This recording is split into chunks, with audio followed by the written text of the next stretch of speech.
A paz do Senhor Jesus, meus amados irmãos, sejam todos muito bem-vindos à EBD Online, a Escola Bíblica da Assembleia de Deus Missão Manassés.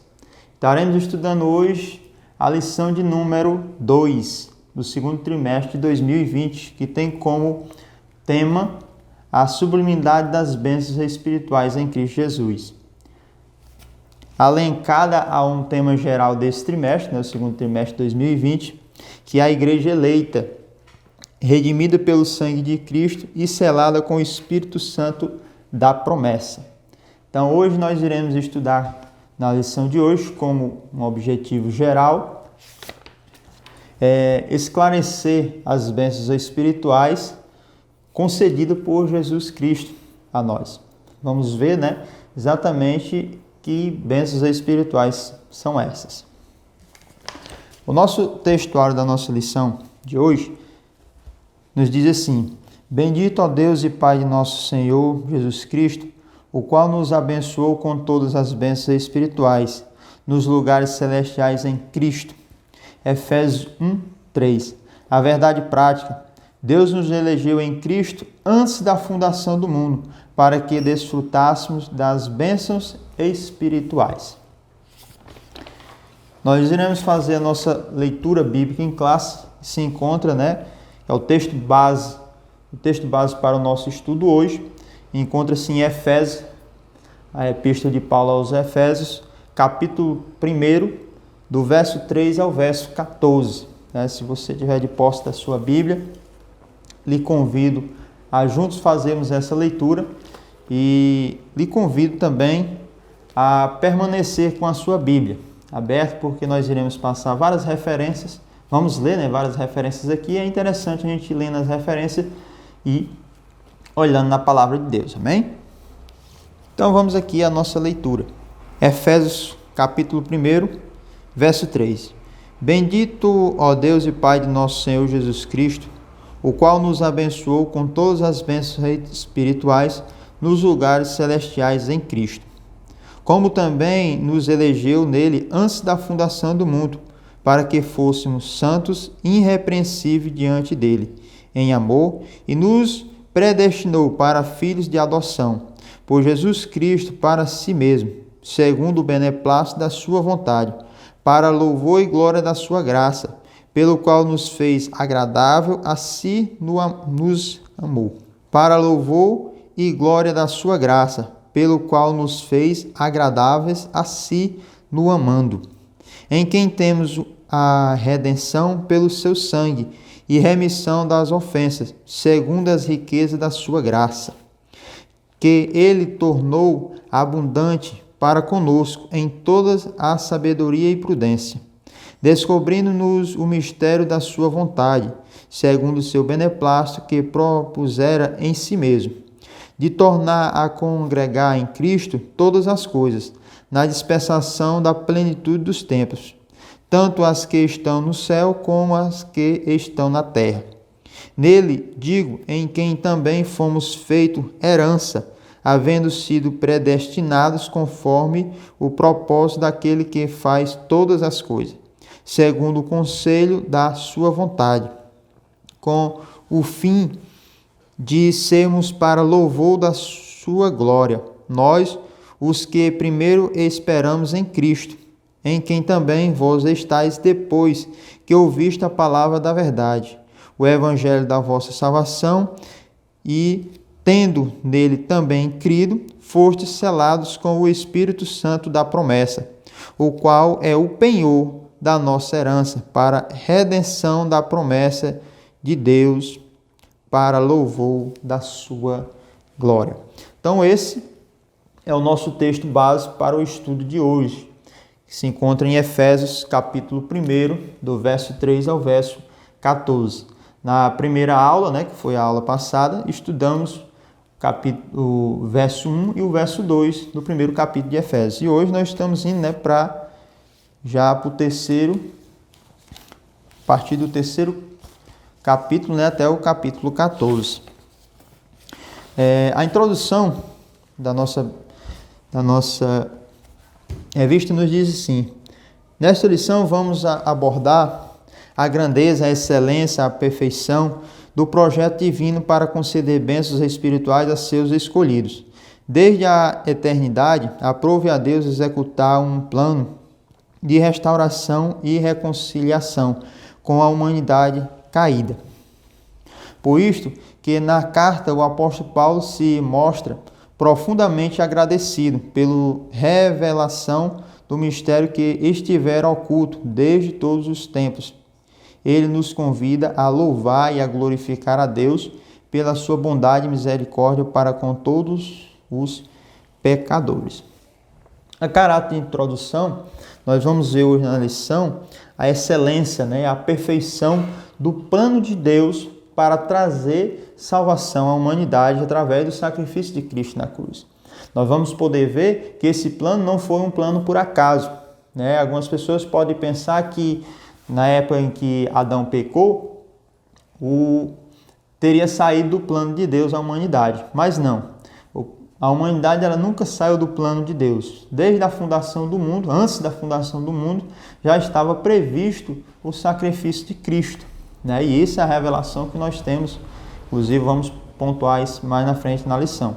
Então, nós vamos ver essa excelência desse projeto de Deus que nos trouxe salvação. E de posse desse conhecimento, desse grande projeto de Deus para a nossa salvação, nós podemos também ver que o apóstolo Paulo fez menção, que você vai encontrar ali até nos últimos versículos que nós lemos, a partir do verso 10 até o verso 14, a glorificação, a adoração, a glorificar a Deus pelas suas bondades e misericórdia. Nós sermos gratos, nós adorarmos a Deus por essas bênçãos tão grandes que nós recebemos, que são as bênçãos espirituais, que são os benefícios que nós recebemos mediante o sacrifício de Cristo lá na cruz. A sublimidade das bênçãos espirituais que nós recebemos. O ponto central da nossa lição de hoje, Deus nos concedeu bênçãos espirituais em Cristo Jesus. Esse é o ponto central da nossa lição. Todas essas bênçãos espirituais que nós ainda vamos estar vendo aqui ponto a ponto, elas só foram concedidas a nós pelo sacrifício de Cristo na cruz. Então, todos os benefícios espirituais, eles são advindos do sacrifício de Cristo na cruz, como nós vamos ver e pontuar mais aqui na frente. Primeiro ponto da nossa lição é a nova posição em Cristo. No passado, estávamos perdidos e condenados à morte eterna, mas por sua infinita graça, Deus nos outorgou em Cristo o privilégio da salvação. Então, a nova posição em Cristo nos possibilita a salvação, algo que não era possível antes do sacrifício de Cristo. Hoje nós somos salvos pelo sacrifício de Cristo. Então, a nova posição em Cristo, a principal vantagem de nós estarmos na nova posição em Cristo é exatamente a salvação. É como nós vamos ver aqui nesse primeiro ponto da lição. É uma nova posição em Cristo. Essa nova posição em Cristo nos traz vantagens, como as bênçãos espirituais, como nós vamos já ver, como também nos traz responsabilidades também, que é a responsabilidade da adoração a Deus, de continuar adorando a Deus. Mas vamos adentrarmos aqui ao nosso primeiro subtópico do ponto 1. A doxologia. Após expor os versículos de abertura, a epístola de Efésios 1, do 1 ao 2, o apóstolo Paulo apresenta uma sequência de textos que se caracteriza pela verdadeira adoração e bondade ativa de Deus. Ele começa pela frase: bendito ó Deus e Pai de nosso Senhor Jesus Cristo, no verso 3, a qual nós acabamos de ler, em Efésios 1, capítulo 1, verso 3. Onde bendito significa digno de louvor. O apóstolo dá sequência até o versículo 14 por meio de um maravilhoso tributo ao Eterno e suas muitas bênçãos concedidas aos homens. Neste trecho bíblico, trata-se de um hino teológico de gratidão, caracterizada pela repetição do seguinte refrão: para louvor e glória da sua graça, no verso 6. Ou para louvor da sua glória, no verso 12 e 14. Aquele a qual devemos adorar está identificando na expressão Deus é Pai de Jesus Cristo, uma clara referência à Santíssima Trindade com ênfase na natureza divina de Jesus, seu Filho. Para nós adentrarmos esse ponto, o ponto mais importante, nós entendemos o que é doxologia. Doxologia não é uma palavra muito conhecida, né? E ela é uma palavra grega. A doxologia é a junção de duas palavras. Dox significa glória e logia, né? No original, logia significa palavra. Então, doxologia significa glória, palavra, né? Em outras palavras, é uma forma de louvor à glória de Deus. É uma forma de glorificar a Deus. É uma forma de glória a Deus. E é como nós vemos aqui, que o apóstolo Paulo, no texto bíblico que nós lemos, de Efésios, capítulo 1, do verso 3 ao verso 4, nós vemos essa adoração, essa glória, né? Essa adoração a Deus que o apóstolo Paulo faz menção, né? Como no versículo 6, que ele fala, para louvor e glória da sua graça, né? No verso 12, no verso 14, né? Para louvor da sua glória. Então nós vamos vendo o apóstolo Paulo engrandecendo, enaltecendo e louvando e adorando a glória de Deus, né? Isso nos traz um grande ensino, que é que nós devemos estar louvando, glorificando a Deus. Amém? Outra coisa que eu queria pontuar também nesse ponto é a questão da ação de Deus pela Trindade, né? A Trindade é Pai, Filho e Espírito Santo, que é Deus Pai, Jesus Cristo nosso Salvador e Espírito Santo, o Consolador, né? Nós vamos ver que essas bênçãos espirituais, e como toda a salvação, ela só é possível mediante a mover, né, o agir da Trindade. Deus Pai, né, o Criador, que planejou tudo, mas a salvação só é possível pelo sacrifício de Cristo na cruz, pelo sangue de Cristo derramado na cruz. E essa salvação só é garantida pela ação, pelo selo do Espírito Santo, que é o que nós vamos ver, né, mais à frente aqui da lição. Amém, irmãos? Então, a questão do primeiro ponto, né, da doxologia, é a verdadeira adoração a Deus. É nós adorarmos verdadeiramente a Deus. Algumas pessoas pensam que adorar a Deus seria apenas louvar a Deus, né, os louvores, os cânticos, mas não, nós vamos ver aqui, que na verdade é conhecido como um hino teológico, o apóstolo Paulo engrandecendo, enaltecendo, né, louvando a Deus, que foi, né, o texto que nós lemos aqui de Efésios, né? Então, nós devemos louvar e engrandecer a glória de Deus. Ponto 2. As bênçãos espirituais. E finalmente nós chegamos, que é o tema principal da nossa lição hoje, que é as bênçãos espirituais. Que bênçãos espirituais são essas? Então vamos ver aqui, né, nesse ponto. As bênçãos espirituais. Obviamente que as bênçãos espirituais não são materiais, mas provenientes dos lugares celestiais.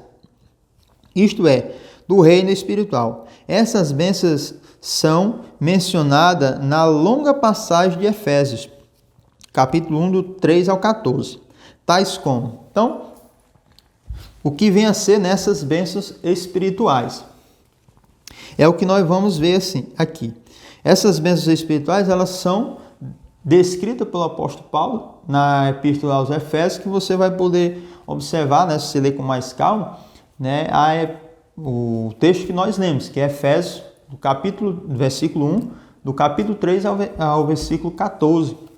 Está contido todas essas bênçãos espirituais, a qual vamos pontuar aqui agora. Então, primeira bênção espiritual. Deus nos elegeu para sermos santos, né? Uma grande bênção espiritual é exatamente sermos santos. Algumas pessoas pensam que ser santo seria aquelas imagens feitas de gesso.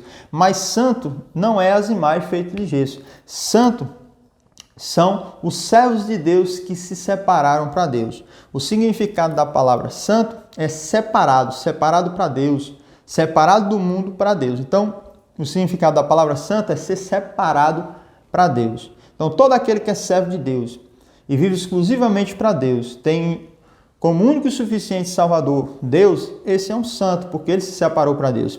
É importante tocarmos, né, que é separado para Deus e separado do mundo para Deus, porque tem pessoas que elas vivem ainda no mundo, nas práticas do mundo, né, e querem dizer que é santo. Não, o santo é aquele que é separado para Deus, separado do mundo para Deus. Ele não pode viver nas coisas mundanas.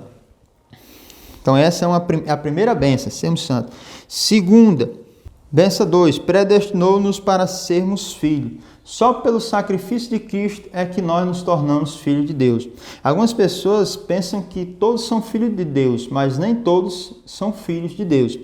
Lá no capítulo da grande comissão de Jesus Cristo, Marcos 16, 15, ele diz para seus discípulos: ide por todo mundo e pregai o evangelho a toda criatura. Então, não ide por todo mundo e pregar o evangelho a todos os filhos, mas sim a toda criatura.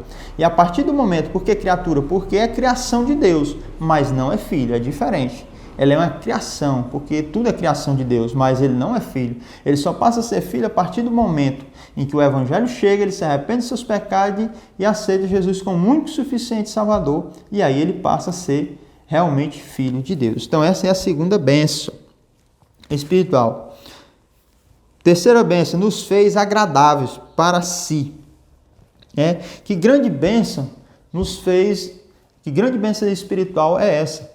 Nós tornarmos agradável a Deus, porque antes nós estávamos no pecado. Queria até ler aqui rapidamente aqui, Romanos 3:23, porque todos pecaram e destruídos estão da glória de Deus. Ou seja, todos pecaram e todos destituídos da glória de Deus. Mas agora não. Com posse do sacrifício de Cristo, passamos a ser uma nova criatura. E essa nova criatura é filho de Deus e se tornou-se agradável a Deus. Quarta bênção espiritual, remiu-nos por meio do sangue de Cristo. Então, isso só foi a grande bênção espiritual, nos remiu com o sangue de Cristo. E todas essas bênçãos espirituais só são possíveis pelo sangue de Cristo. 5. Acolheu-nos por sua vontade redentora. Então, todas essas bênçãos espirituais, elas foram concedidas mediante o acolhimento. 6. Revelou-nos a palavra da verdade. Outra grande bênção espiritual, que o apóstolo Paulo fala aqui no verso 12. 6. Revelou-nos a palavra da verdade. Verso 13. Então, a outra grande bênção espiritual foi a revelação da palavra de Deus, da salvação. 7. Selou-nos com o Espírito Santo da promessa. Outra grande bênção espiritual, nós temos o selo do Espírito Santo, a garantia da salvação, que é o verso 13. 8. Ainda garantiu a validade da promessa no verso 14, através do Espírito Santo. Então, quem tem o Espírito Santo tem a salvação. Nós vamos tocar aqui mais na frente. Tais bênçãos provêm de Deus, que planejou a redenção do Filho que a realizou e do Espírito Santo que a garante. Essas bênçãos nos conduzem a exclamar como Paulo: bendito seja Deus.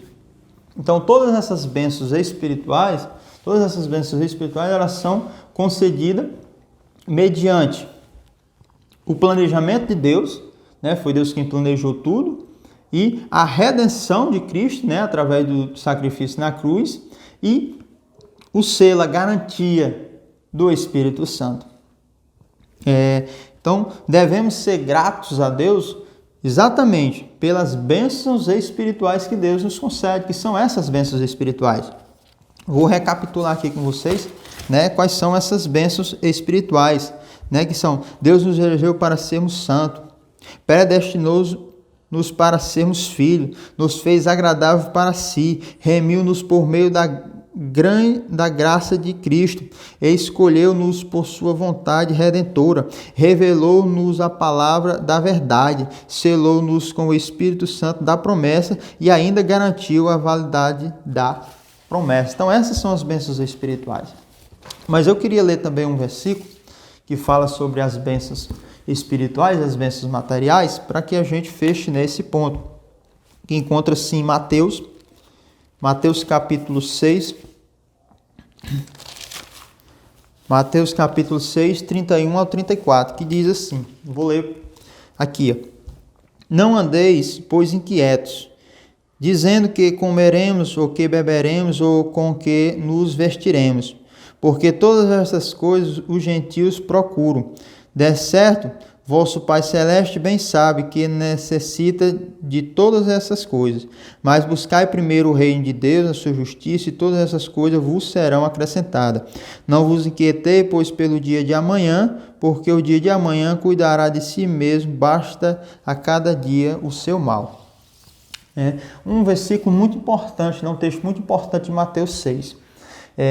Aqui, Jesus falando, né, ele não está dizendo que nós não devemos buscar as bênçãos materiais, mas em primeiro lugar buscar no reino de Deus. Em primeiro lugar buscar as bênçãos espirituais. Nós temos que ter a consciência de sempre estarmos buscando primeiro o reino de Deus e a sua justiça, as bênçãos espirituais. Não quer dizer que eu vou negligenciar de buscar as bênçãos materiais. Não, se você quer conquistar, você quer ter uma casa, quer ter um carro, quer ter um bom emprego, você tem que se esforçar para isso, você tem que trabalhar para isso, tem que estudar para isso. Mas esses bens materiais, eles nunca podem roubar, tomar o lugar das primícias. A primícia o que é? É exatamente as bênçãos espirituais. Primeiro eu busco as bênçãos espirituais, que são mais importantes do que as bênçãos materiais, como o texto está dizendo aqui, né? Buscar em primeiro lugar as bênçãos espirituais, de posse das bênçãos espirituais, de posse da minha salvação, de posse eu vou buscar as bênçãos materiais e nunca inverter a sequência, né? Não andeis inquietos pelo dia de amanhã. Quantas pessoas não vivem hoje um momento de inquietação, né? Pensando no dia de amanhã? Basta cada dia o seu mal, né? Se Deus cuidou de hoje, Ele vai cuidar de amanhã. Então, viva hoje e amanhã você pensa no dia de amanhã. Não andeis preocupado com o dia de amanhã, mas buscai primeiro o reino de Deus e a sua justiça. Por isso que nós devemos ser gratos a Deus por essas grandes bênçãos espirituais que Deus nos concedeu. Vamos aqui para o subponto 3, do primeiro ponto, que diz assim, a nova condição. A nova condição, a expressão em Cristo significa que somos abençoados com toda a bênção espiritual, a partir da sua pessoa, a obra realizada no Calvário. Relaciona-se ainda com a nossa experiência de conversão a Ele. 2 Coríntios 5,17. Essa nova vida é conferida somente como para quem está em Cristo, isto é, o oposto da antiga vida em Adão, escravizada pelo pecado, Romanos 5, do 11 ao 15, deste modo não andamos mais em trevas, mas como filho da luz, Romanos 5, 8. Portanto, nossa nova posição é caracterizada pela salvação em Cristo, e por isso desfrutamos de todos os benefícios advindos dessa redenção. Então, a nova condição em Cristo, primeiro, pontuar aqui 3 coisas importantíssimas da nova condição em Cristo. Primeiro, quem está nessa nova condição em Cristo? É quem está em Cristo. É quem realmente aceitou a Cristo como único e suficiente Salvador e vive exclusivamente para Cristo. Segundo, como filho da luz, né? Esse novo ser, essa nova posição, essa nova condição de servo de Deus, de filho de Deus, nos conduz a andar na luz e não nas trevas. Antes nós andávamos nas trevas, quando nós andávamos em pecado, mas hoje nós andamos na luz, Romanos 5,8, e em Cristo. Então a nova condição nos permite, essa nova condição de servo de Deus, a andar com Cristo, nos permite tomar posse de todas as bênçãos espirituais. Ponto de número 2. uma vida cristocêntrica neste mundo. Embora o pecado tenha adentrado ao mundo, Deus projetou a primazia de Cristo na remissão dos pecados e na restauração de todas as coisas, para o louvor da sua glória. Uma vida neste mundo, uma vida cristocêntrica neste mundo. O que é uma vida cristocêntrica? Primeiro nós entendemos o que é a palavra cristocêntrico. A palavra cristocêntrico é a junção de duas palavras, Cristo mais centro, ou seja, Cristo no centro. Cristo no centro das minhas decisões, Cristo no centro da minha vida, Cristo no centro do meu viver, Cristo no centro do meu andar, Cristo no centro dos meus pensamentos, Cristo no centro de todas as coisas que está ao meu redor. Então isso é uma vida cristocêntrica, é ter Cristo no centro da minha vida. Então eu preciso das minhas decisões, todas as minhas decisões têm que ser pautadas, a minha adoração tem que ser Cristo no centro. Então tudo converge a Cristo no centro das minhas decisões. Primeiro subponto aqui do ponto 2, a revelação do mistério. A frase descobrindo-nos o mistério da sua vontade. 1 Efésios 1:9. Sinaliza a revelação da verdade que estava oculta aos santos de Deus. Colossenses 1:26. Essa verdade diz respeito aos decretos eternos que Deus planejara por sua soberana vontade, com o propósito de salvar os pecadores. João 3,16. Essa vontade divina revelada segundo o seu beneplácito, isto é, de acordo com o que lhe agrada, fazer por amor e misericórdia. Romanos 9,15, 16, 11:32. Sua vontade foi executada conforme o seu desígnio, por intermédio de Cristo, para que o Filho em tudo tivesse a primazia. Colossenses 1, do 16 ao 20. Então, a revelação do mistério. O apóstolo Paulo está dizendo aqui,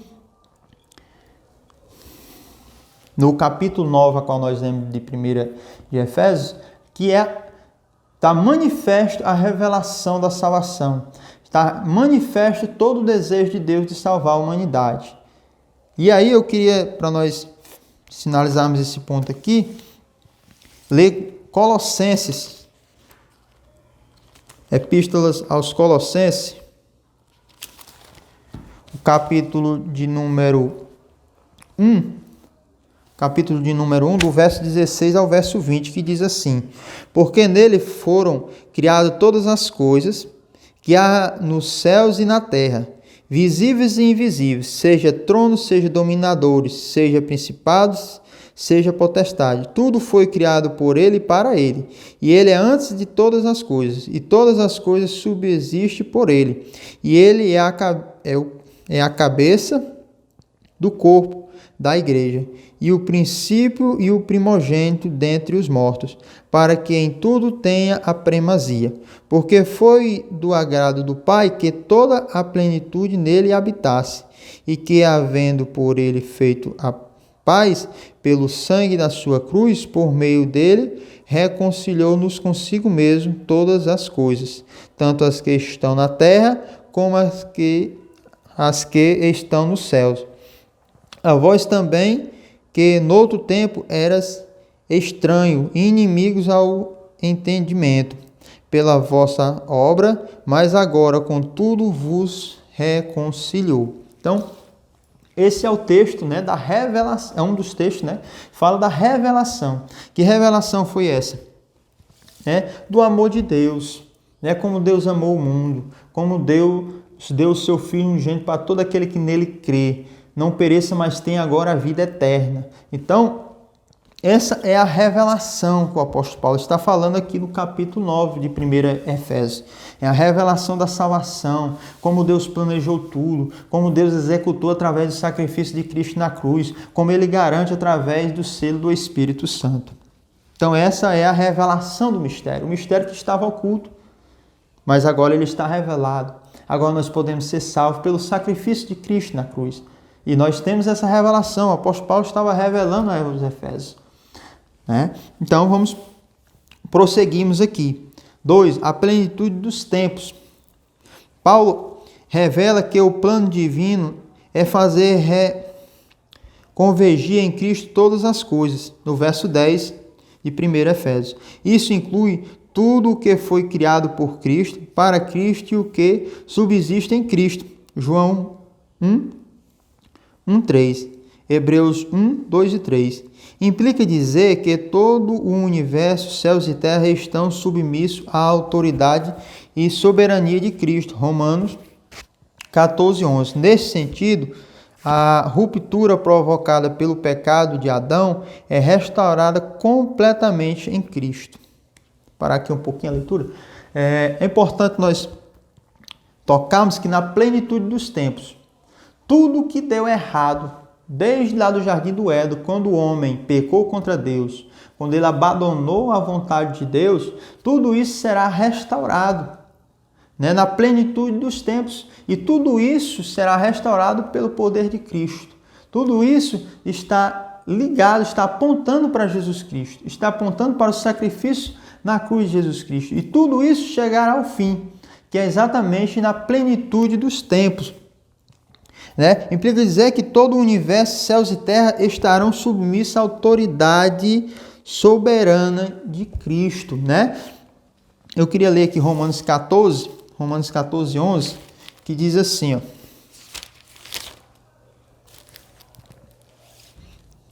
Porque está escrito: pela minha vida, diz o Senhor, todo o joelho se dobrará diante de mim, e toda língua confessará a Deus, de maneira que cada um de nós dará conta de si mesmo a Deus. Então, esse é um texto que vai estar falando da plenitude dos tempos, que todo joelho se dobrará diante dele. Né? Hoje se tem pessoas que se dizem ateias, né? Se diz ateu, que não acredita em Deus, mas lá no final dos tempos, na plenitude dos tempos, eles vão entender que Deus é Deus. Eles vão se ajoelhar e dizer: eu estava errado, realmente existia Deus. Não quer dizer que serão salvos, não. Eles vão reconhecer que Deus existe. Eles vão reconhecer que todo o plano de Deus vai ser colocado em prática no final dos tempos. Mas não quer dizer que serão salvos. Para ser salvo, tem que ser salvo antes. Tem que se arrepender antes dos seus pecados. Tem que aceitar a Cristo antes desse grande dia. Mas no final, tudo vai se cumprir como Deus escreveu. Como está escrito aqui em Romanos. Romanos está dizendo que no fim dos tempos, todo joelho se dobrará. Ou seja, todo joelho confessará a Cristo. Não quer dizer que vão ser salvos. Não, quer dizer que vão reconhecer que realmente Deus era Deus. E que todo o universo ele converge, né, a Cristo. Que tudo que foi danificado pela ação do homem, pelo pecado do homem, o planeta, né? O planeta hoje sofre por muitas coisas, justamente por conta do pecado do homem, da desobediência do homem, que saiu fora do plano de Deus. Tudo isso chegará a um ponto final e tudo voltará a ser como Deus planejou. Amém? Prosseguindo aqui, né? Esta declaração não tem conotação universalista e a ideia de que no fim todos serão salvos, mas que finalmente tudo será como Deus planejou. Então, esse versículo que eu li de Romanos não tem nada a ver que todos serão salvos no fim. Não. Está querendo dizer que todo o universo está no plano de Deus. Mas ser salvo não. Ser salvo só é para quem aceitou a Cristo como único e suficiente Salvador e por fé continuou nos seus caminhos. Não quer dizer que serão todos salvos. Algumas pessoas dizem, não, todos serão salvos porque todos são filhos de Deus. Não, eu já falei aqui nessa lição. Todos são criação, todos são criatura. Deus, quando Jesus falou para os seus discípulos, ide por todo mundo e pregai o evangelho, ele diz, pregai a toda criatura. Ou seja, criatura, criação. Mas aos filhos, a salvação está reservada exclusivamente aos filhos de Deus. Continuando a ponto 2 aqui, Cristo, a cabeça da igreja e também a cabeça do universo. 1 Efésios 1:21 ao 23. A dispensação ou a administração deste plano será na plenitude dos tempos. Efésios 1:10. Aqui a palavra grega para tempo não é cronos, que traz uma ideia de cronologia, mas kairos, que se refere ao tempo divino, previamente determinado para que todas as coisas estejam sobre o domínio de Cristo. Atos 1:7. Destacar essas duas palavrazinhas, Cronos e Kairos. Cronos é a palavra grega para determinar o tempo, o nosso tempo, né? Nós estamos no ano de 2020 depois de Cristo. Isso é tempo Cronos, né? A nossa idade é determinada no Cronos, mas existe o Kairos, né? E esse versículo 10 da primeira de Efésios, capítulo 1, verso 10, está se referindo ao tempo Kairos, o tempo de Deus. O tempo de Deus ele é diferente do tempo do homem, porque o tempo de Deus é o tempo certo, o tempo oportuno, o tempo certo. Né? Às vezes as pessoas podem dizer, faz muito tempo, está com 2000 anos que as pessoas dizem que Jesus vai voltar, que Jesus vai voltar, que Jesus não volta. Só que a volta de Jesus não é no tempo Cronos, de cronologia, mas sim no tempo Kairos, o tempo de Deus, o tempo certo, né? Então, alguns podem dizer, o tempo Cronos está há 2020 anos que Cristo disse que vai voltar e ele não volta. Mas o tempo Kairos, no tempo de Deus. Então, Jesus vai voltar no tempo de Deus, no tempo oportuno, no tempo certo. Amém? Prosseguindo aqui, ponto 3, louvor da sua glória. O apóstolo enfatiza que as bênçãos são destinadas aos crentes judeus e gentios. A igreja, Paulo muda do pronome nós, ele e os judeus, para o também vós. Os gentios, indicando que em Cristo os crentes de ambos os povos são herdeiros da promessa. Ele ratifica igualmente que o propósito da eleição não é outra senão louvar e glorificar a Deus. Versículo 12 e 14 de Efésios. Isto assinala não somente adorá-lo com palavras e ações, mas também levá-lo outros a fazer o mesmo. 1 Pedro 2:12.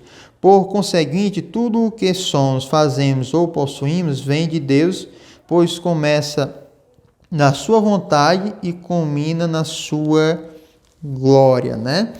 Então, todos nós, servos de Deus, somos para louvor da sua glória, né? O apóstolo Paulo ele faz questão de colocar aqui, fazendo menção, né, do seguinte detalhe, né? Que os judeus eles estavam sendo salvos, né, porque tinham aceitado a Cristo como um suficiente Salvador, no caso falando de Paulo, que era judeu, mas também aos ímpios que estavam confessando a Cristo como um suficiente Salvador. Essas bênçãos espirituais, ela não é determinada apenas para um grupo fechado, um grupo específico como os judeus, mas sim para todo aquele, né? O sacrifício de Cristo na cruz foi para todo aquele que nele crê. Né? Todo aquele que nele crê, né? Que toma posse do sacrifício de Cristo na cruz como um único e suficiente Salvador. Né? Então, para louvor da sua glória. Então, todos nós que antes estávamos no pecado, perdido, hoje nós somos para louvor da sua glória, porque estamos debaixo de uma promessa, porque foi pelo sangue de Cristo que nós nos tornamos salvos. Né? Então, eu queria ler aqui para nós finalizarmos esse ponto. A leitura da nossa Bíblia, reforçando aqui Efésios 11, do 13, Efésios do 11 ao 13, no versículo da nossa leitura bíblica. Efésios capítulo 1, do 13, que diz assim, do 11 ao 13. Nele digo, em quem também fomos feitos herança, né? Falando do apóstolo Paulo, dele, havendo sido predestinados conforme o propósito daquele que faz todas as coisas, segundo o conselho da sua vontade, como filho de sermos para louvor da sua glória, nós os que primeiro esperamos em Cristo, né? Falando dos judeus, primeiro que esperavam em Cristo, e quem também vos estáis depois, que ouviste a palavra da verdade, o evangelho da vossa salvação, e tendo nele também crido, foste selado com o Espírito Santo da promessa. Ou seja, todo aquele que aceita Cristo como muito suficiente Salvador e recebe o selo do Espírito Santo, agora ele se torna para louvor, né, da sua glória. Amém? Síntese do tópico 2, né? Os decretos eternos planejados por Deus e executados por Cristo incluem a salvação dos pecadores e a restauração de todas as coisas. Né? Então, o sacrifício de Cristo na cruz garante a salvação de todo aquele que se arrepende, mas também a restauração de todo o universo, de todo o planeta. Tudo será restaurado, tudo irá para o seu devido lugar, na plenitude dos tempos. Né? Hoje algumas pessoas podem brincarem, zombarem de Deus, né? Como fazem aí, zombando de Deus. Mas chegará o dia, na plenitude dos tempos, em que tudo será restaurado, tudo voltará a ser como Deus planejou. Ainda que o pecado, que o homem do pecado esteja aí fazendo do jeito que ele quer, mas chegará ao ponto em que Deus vai fazer tudo ser como Deus planejou.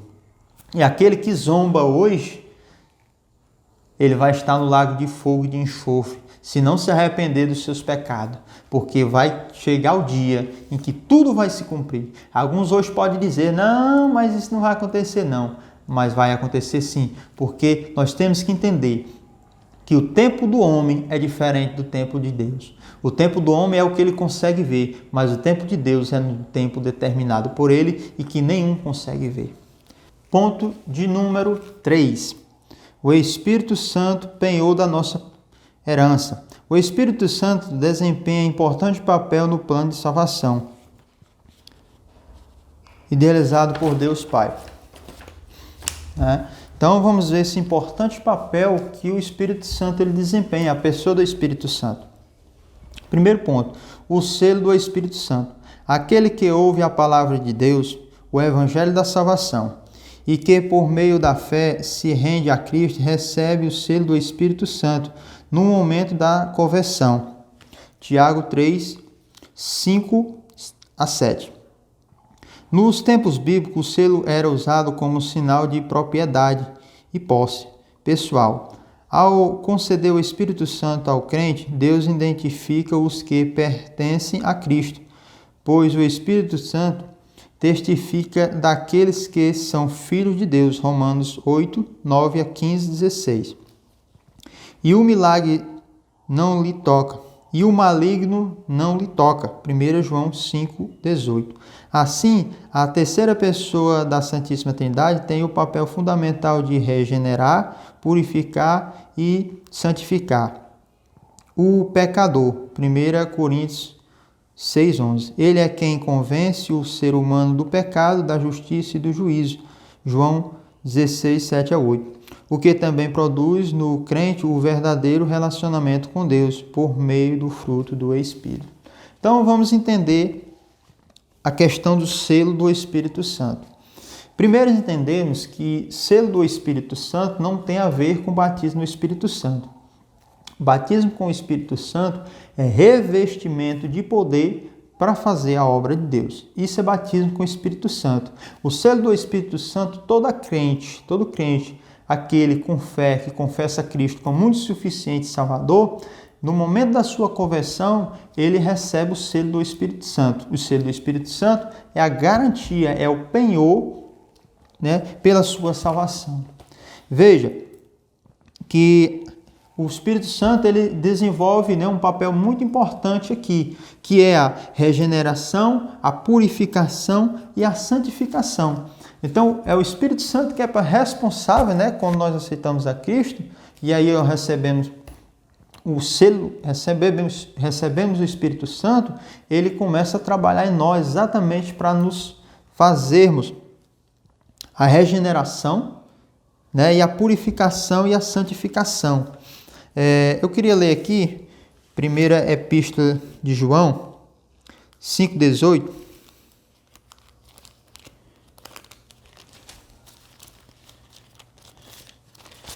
Que diz assim, ó.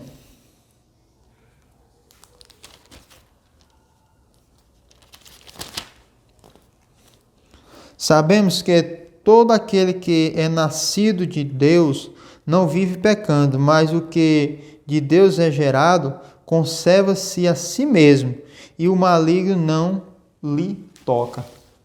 Então, todo aquele que aceitou a Cristo, que recebeu o selo do Espírito Santo, ele não anda mais na prática do pecado.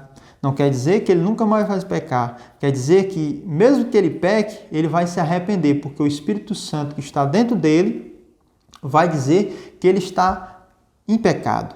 Né? Mesmo que ele peque, ele vai se sentir mal e vai pedir perdão a Deus, porque é o Espírito Santo agindo dentro de nós.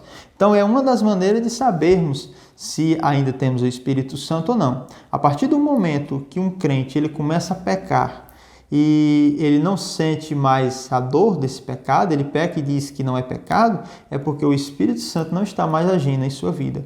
Porque enquanto o Espírito Santo estiver dentro de nós, o Espírito Santo vai nos convencer do pecado. Eu posso até pecar numa questão de um pecado ocasional, mas eu não vivo mais na prática do pecado porque o Espírito Santo não permite. Ele nos convence do pecado.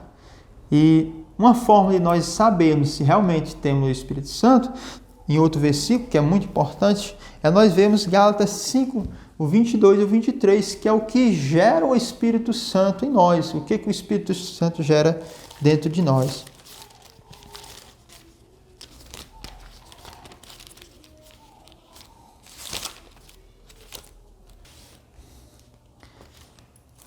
Gálatas 5, Epístola de Paulo aos Gálatas 5, 22 e o 23. Olha o que diz assim: mas o fruto do Espírito é o amor, o gozo, a paz, a longanimidade, benignidade, bondade, fé, mansidão, temperança. Contra essas coisas não há lei. Ou seja, o Espírito Santo em nós, ele vai fazer exatamente o desenvolver do fruto do Espírito. O fruto do Espírito aqui não é no plural, não é frutos do Espírito, é fruto do Espírito no singular. Ou seja, é um fruto, né, que é o fruto gerado pelo Espírito Santo que está em nós, o selo do Espírito Santo que está em nós, e ele vai nos gerar a paz, o amor, a longanimidade, a bondade, a fé, a mansidão, a temperança, né? Então, ele vai gerar em nós exatamente esses atributos do fruto do Espírito. É bem verdade que algumas coisas ela se desenvolve mais rápida e outras demoram um pouco mais, mas a ação do Espírito Santo vai exatamente nos fazendo a cada dia nos aperfeiçoarmos, a cada dia sermos melhor. Então esse é o Espírito Santo. Vamos entrar aqui, né, o ponto 2, o penhor da nossa herança. O termo grego arambon pode ser traduzido como depósito, penhor, garantia ou ainda primeiro parcela. Verso 14. 1:14 de Efésios. A palavra tem origem semântica e era usada nas transações comerciais para assegurar o preço ou garantir o pagamento de algo. Paulo ensina que o Espírito Santo é o depósito que garante a nossa herança em Cristo. 2 Coríntios 1, do 21 e 22.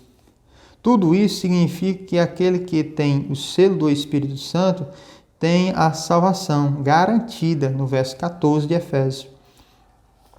Isto não quer dizer que o crente está salvo para sempre, independente da sua conduta, mas que a redenção está validada aos eleitos em Cristo que permanecem fiéis. Então, quando nós recebemos o selo do Espírito Santo, nós passamos a ter um selo, né? E esse selo é a garantia da nossa salvação. Enquanto eu tiver o selo do Espírito Santo, eu tenho a garantia da salvação. A qualquer momento que Jesus voltar, a minha salvação está garantida por causa do Espírito Santo na minha vida. Então eu tenho que viver uma vida santa, uma vida separada para Deus, para que o Espírito Santo esteja sempre habitando em mim. Né? É o Espírito Santo que trabalha em mim para que eu me torne cada dia mais santo. né? O processo de santificação a qual o Espírito Santo nos ajuda, nos conduz através do Espírito Santo. Algumas pessoas pensam que ser santo é ser santo, não peca de jeito nenhum, mas não. Todos os santos pecaram. Se você for ler a Bíblia, você vai ver que teve lá suas falhas também dos homens de Deus. Mas o principal é o processo de santificação que o Espírito Santo faz em nós. E o processo é simples. Hoje mais santo do que ontem e hoje menos santo do que amanhã. Não estou falando de dia, estou falando de situações de tempo, né? Uma determinada situação que no passado eu agia de uma forma, hoje, através do processo de santificação que o Espírito Santo faz em mim, ele já age de outra forma. E quando for daqui a um tempo, já vou agir de outra forma, porque o processo de santificação do Espírito Santo é isso. É nós a cada dia se tornarmos mais santo, mais puro, mais separado para Deus. Então, esse é o penhor da nossa herança, é a garantia. Não perca o Espírito Santo. Não estamos falando, volto a repetir, de batismo no Espírito Santo. Batismo no Espírito Santo é outra coisa, é revestimento de poder para fazer a obra de Deus. Né? Aqui é o selo, é a garantia. Né? E o fruto do Espírito, para que eu veja, é exatamente o que está lá em Gálatas 5:22, né? Que você vai ver o fruto do Espírito. Realmente esse fruto do Espírito condiz com o Espírito Santo, porque se o Espírito é santo, os frutos têm que condizer. A palavra de Deus diz que nós conhecemos a árvore pelo seu fruto. Então nós conhecemos o verdadeiro servo de Deus, o verdadeiro crente, exatamente pelo seu fruto. Nós conhecemos se a pessoa tem o Espírito Santo pelos seus frutos. É importante também citarmos, que é um processo de santificação. Ninguém é perfeito, todos nós temos pecado, todos nós temos falha, mas conforme o tempo vai passando, a cada dia que passa, mais santo nós nos tornamos. Amém? Então, não perca o penhor, não perca o Espírito Santo em sua vida, não permita. É necessário ser santo para que o Espírito Santo faça morada em mim. E para nós finalizarmos aqui, eu quero ler Mateus 24:13. Mateus 24:13. Mas aquele que perseverar até o fim será salvo.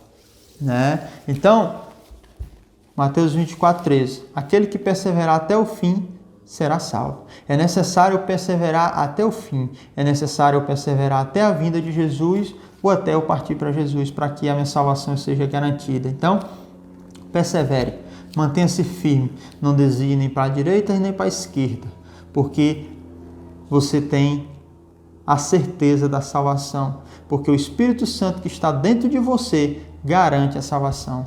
Você foi lavado, seus pecados anteriores foram lavados pelo sangue de Cristo derramado na cruz, e agora você está selado com o Espírito Santo, a garantia da salvação. Concluindo a nossa lição, nesta porção da Epístola aos Efésios, o plano divino revelado resulta na reconciliação do ser humano com Deus, por meio de Cristo, na restauração de todas as coisas, visíveis e invisíveis. Ambos os propósitos devem redundar em louvor e glórias a Deus. Na plenitude dos tempos, todo o desígnio divino estará plenamente executado. Então, nesse trecho que nós lemos de Efésios, tudo que nós estávamos estudando hoje, nós estávamos estudando na Epístola de Efésios, capítulo 1, do verso 3 ao verso 14. Nós vamos ver aqui que é o reconciliamento do ser humano, e a plenitude dos tempos, tudo voltará ao que é ser de acordo com o planejamento de Deus. E que tudo isso culmina em louvor da sua glória. Nós temos que ser grato a Deus, nós temos que louvar a Deus por todas as bênçãos espirituais que Deus já nos concedeu. Todas aquelas bênçãos que o Senhor nos concedeu, elas são bênçãos espirituais. E por essas bênçãos nós devemos ser gratos a Deus, nós devemos louvar a Deus. Muitas pessoas hoje já não conseguem mais louvar a Deus, glorificar a Deus porque estão passando por provas. Entenda que as provas que nós passamos é fortalecendo a nossa fé, é nos preparando para desafios maiores. Então permaneça na presença de Deus. Apesar de hoje tudo estar difícil, mas um dia tudo será fácil, porque chegará a plenitude dos tempos, onde tudo será revelado, onde tudo será manifesto, onde toda a glória de Deus será manifesta, onde o mundo voltará a ser como Deus planejou lá no Jardim do Éden, quando o homem não pecará mais, quando o homem se tornará plenamente santo para Deus. Amém, meus amados? Agradeço a sua presença e Deus vos abençoe. Foi um prazer ter você aqui na Escola Bíblica Online da Assembleia de Deus Missão Manassés. Que Deus vos abençoe e que Deus vos guarde e até a próxima aula. A paz do Senhor Jesus para todos. Que Deus vos abençoe.